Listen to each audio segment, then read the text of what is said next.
Hey, it's Michael Lewis, former Indiana University player and current UCLA assistant basketball coach, and you're listening to Indiana Sports Beat.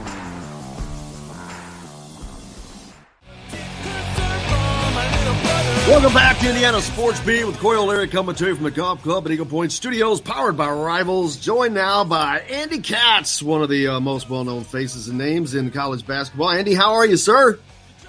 Good. How you guys doing? Doing fine. Todd Leary's here with us, of course, as well. Well, we are. It's an honor having you on here. They're the hardest working guy in all of college basketball. I see you all over the place. Well, thank you. Appreciate that. I am still trying to produce content. I wish I was all over the place. I'm still at this point. I'm just hunkered down. In general, in my basement. Not literally. Other than that, I am still reaching out to people. That's for sure. Well, there's certainly a lot to talk about right now, Andy. We've seen offers continue to fly out, commitments. We actually just had Logan Duncombe on with us, Indiana's latest commitment. But offers are flying out everywhere. The transfer portal is maybe the busiest place on planet Earth right now. Yeah, and I think it's a little ridiculous just because, for example, take Alan Griffin at Illinois, who, let's assume Ayo Dosunmu leaves for the NBA. I mean, he would have stepped up and been basically the guy in the backcourt for Illinois, and now he's off to Syracuse. I think Illinois has still got a chance to be a top 5-6 team in the Big Ten, where Syracuse, I don't see them being the team that's going to be in the top 4 in the ACC. So everyone's always looking for the next thing. That's number one, that I think people are way too quick to leave. But secondly, I kind of wonder how you're leaving right now when everything, not just in college basketball, but in the U.S. and the world is, this great unknown. I mean, the NBA draft right now, everyone, so many guys are declaring, and yet there's going to be no combine. There's going to be no in-person workouts. We don't even know when the draft's going to be. It may not be till late August, September. And so I don't really see the point of going through this whole process when there really may not be a process in this particular year.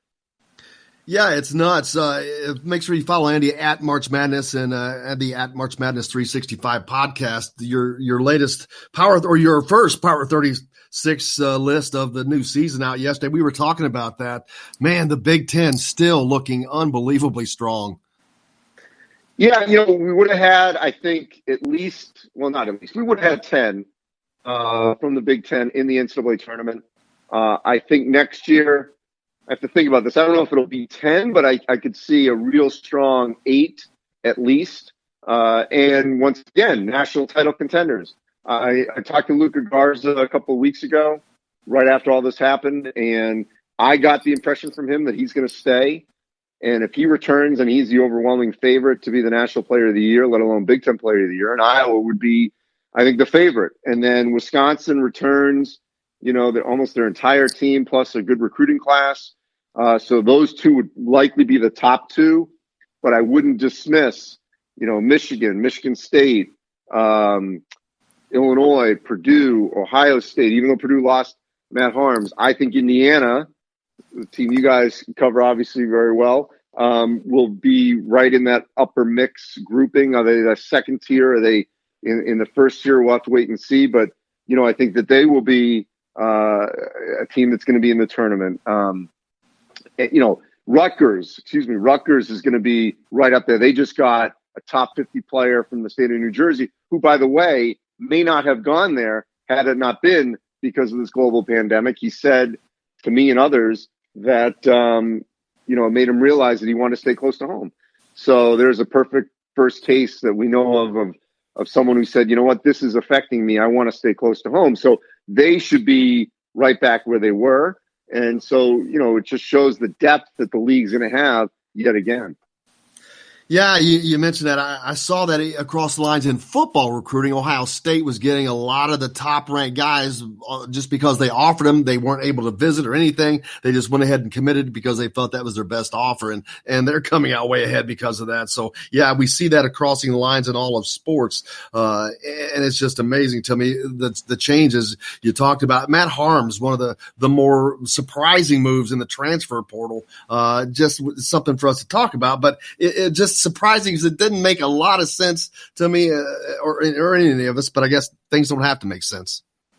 Well, I mean, yeah, look, we don't know the relationships. I mean, I always got the sense that he was really close with Matt Painter. It really was a shocker because players don't usually leave. I mean, it's been rare that players have left Purdue, over the last, 15 years that Matt's been there, because, he runs such a great program.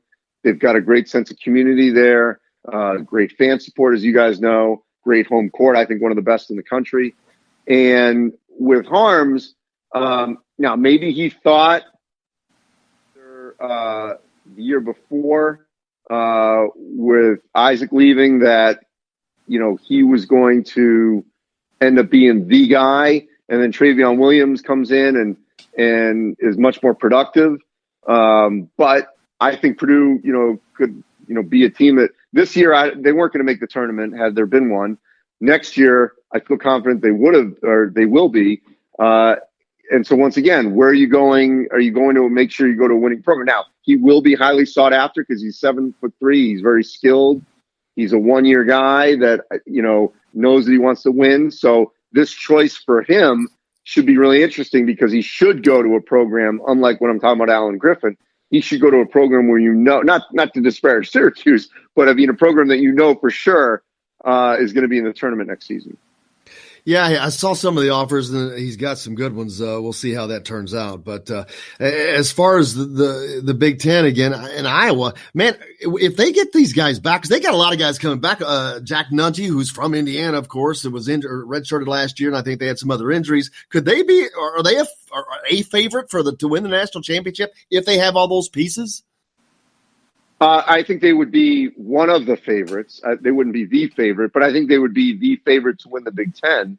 Obviously, having a player like Luka Garza as your National Player of the Year candidate is huge.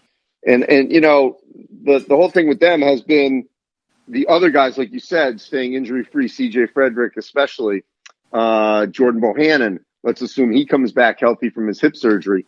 So they would actually be really deep. I know they just lost Pemsel, who was sort of their enforcer, their tough guy. Another guy that, once again, I think he would have played a really good role for this team next season, but decided to bolt. And we just don't know what the inner workings are with those relationships. But still, I think that, as I put in my rankings, which of course will change in, countless times between now and the fall because of player movement. I think that Gonzaga, they should be right back up again because of their experience and depth. Same with Baylor. Villanova and Creighton out of the Big East should have the experience and the depth that doesn't look like they're going to take as many of a hit from the draft. I mean, Villanova might, but they had a lot of guys that were either hurt or sitting out, and they have a good recruiting class, so I think they'll be good. And then, then you get to the Big Ten teams I was really high on, led by Iowa and Wisconsin. So they're all going to be right in that mix in the preseason. And then, we can never dismiss Duke, Kentucky, because of, getting two of the top 5 recruiting classes. We just got to wait and see how it all plays out and whether or not they have the experience to go along with that incoming talent. Todd have talked about how Indiana's roster kind of is starting to take shape, the type of players that you played with, and Andy, the difference that makes for the team, the chemistry, and all that. Yeah. Well, the one thing I'm curious what Todd thinks on this is that, like I saw, it was a strange team, and I don't know how to explain it. I mean, I saw them times, and I saw them at their worst when they lost by 20 at Wisconsin in December. They were down 30 at one point, I think, in that game. And then, like 3 days later, this UConn team they beat, they were just okay, but still it was the way in which they beat them, which they were tougher, they were grittier, they grinded it out in Madison Square Garden and showed, what I think Archie Miller would like to see on a more regular basis. And then we see games like, their road win, I think it was at Minnesota, their home win over Michigan State, really, outstanding sort of gut check games for them. But then the flip side would happen, the no-show at Michigan, the game, which one am I thinking of here? Purdue. Well, you could argue to some extent, both Purdue games. Both Purdue games, for sure. So like that was the hardest thing for me, just from afar. And then when I was with them, like the talent was there, not to win the championship, but I mean, to be certainly much more consistent and to not sweat out potentially being on the bubble, even though I think they would have gotten in. But, that was what was so befuddling about this crew, is just when they were all in, a good watch, defended, played hard, and made things difficult for the opponent. And then other times it's like they just checked out. Yeah, and that's been, Andy, that was one of the things I think as an Indiana fan that's the most frustrating, because we're kind of used to it now. But as of 30 years ago, we were never used to that. And you didn't have teams that were Jekyll and Hyde. And most of the games that they were expected to win, Indiana won. And that's what's been kind of the frustrating part. And that's why Indiana, even in the coaching regime changes, every time it happens, fans expect immediate results and things to happen right away. And that's one of the things I like about, Archie Miller and his whole process. And we hear that so much out of the coaching staff. And I feel like I can see it working. It's a much bigger machine for this group of coaches and this whole program in general. And I like the players that are there. I like the way that these guys are kind of growing and maturing a little bit. I think Finney is going to have a great, unbelievable year next year. I think Al Durham will have a great year to finish off his career at Indiana. And Trace Jackson Davis, I think, the ceiling is so high for him on what we can expect. And I just like all the guys coming in. I love the makeup of this team, because I think the guys that are coming in are, I'm going to use it because obviously it fits in my category, but they're Indiana guys. There's a lot of Indiana guys that are going to be on this team and know how important it is. I mean, Indiana fans are just crazy. For Kentucky fans are crazy, and I say that as a positive. And these kids know that. They've grown up seeing that, learning that, and if Indiana, I'm going to take heat for saying this, but if Indiana and Purdue both play on the same night, I mean, the Indiana story is always the story that's written first. And Purdue fans hate that, but it's a fact, and it's just the way that it is. And these kids have all grown up with that, or a lot more kids on the team, I'll say, have grown up with that. And that's where I think we're going to start to see this whole process and program take off and build a real structure and be there for years to come. And I'm excited about these guys coming in and excited about the direction of the program. I think they'll continue to get a lot better. Well, and here's the deal. I mean, you don't want to. You can't say, "Oh, don't recruit the one and dones." For sure. And we'll see how much longer we have this rule from the NBA.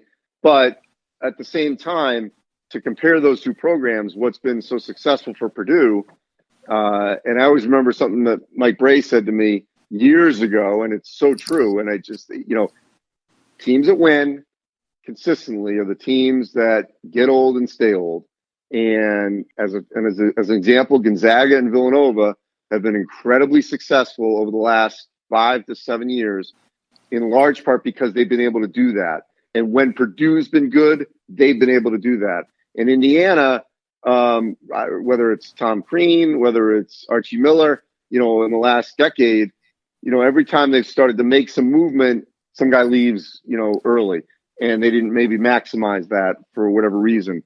So you mentioned Trace Jackson Davis, like he should come back, and I hope he does. And, I hope he doesn't get someone in his ear over the next, 4 months or however long it's going to be where they're allowed to even test, whatever that's going to look like. I mean, he would be a really good player if he was allowed to spend. And that's the other problem. We don't know how much time people will be able to spend over the summer getting better. But in a normal world, if he was getting better freshman to sophomore year, he really could take off next year, not just be a potential all Big Ten player, but a potential All-American. That next step, being allowed to do that. I mean, I know Romeo Langford obviously came in with a ton of hype. He had the wrist injury that was not as disclosed at the time. But just think like how much better he would have been. And this is the other thing, Todd, that I think a lot of players don't realize. It's so much more important to, and I can't tell a family, oh yeah, you should wait on the money, but it's so much more important to be able to play in the NBA rather than just be in the NBA. And I mean, I'm just saying from my experience of covering this for 30 years, I've seen it time and time again. You want to be able to play in the NBA and get that second contract. All these guys can get drafted. The question is, can you play there? And, look in the Big Ten as two really good examples, where Maryland, Bruno Fernando waits another year, more ready to contribute potentially. Same with Jalen Smith. I think Daniel Turu will be that same kind of player. Had he left that, all these guys could have been teased by leaving after freshman year, but bigs especially, you wait, you get better, you get stronger, more skilled, you can hit, perimeter shots. Now you're much more of an option at the NBA had you just gone and taken the money after 1 year. At March Madness 365 podcast. Where else can the folks find you, Andy? On Twitter at the Andy Katz, NCAA.com. And of course, stuff we're all cranking out for the Big Ten Network, but that'll all be on the BTN social media handles as well. You heard Todd say he's the busiest man working right now, and it certainly seems to be, man. You are certainly getting it on, and we cannot thank you enough for taking the time out to join us today, brother. We appreciate it. All right. Stay safe, everyone. This is Jim Coyle from Indiana Sports Beat with Coyle and Leary. Indiana Sports Beat is now a part of the Rivals Network. You can go to thehoosier.com to sign up. It's free. Catch the show there each day live or at your convenience. You can also like or follow us on Facebook, follow the show's rebroadcast anywhere you podcast. If we're not on a radio station where you live, we should be. Let your local station know they need to carry Indiana Sports Beat with Coyle and Leary, or simply go to thehoosier.com.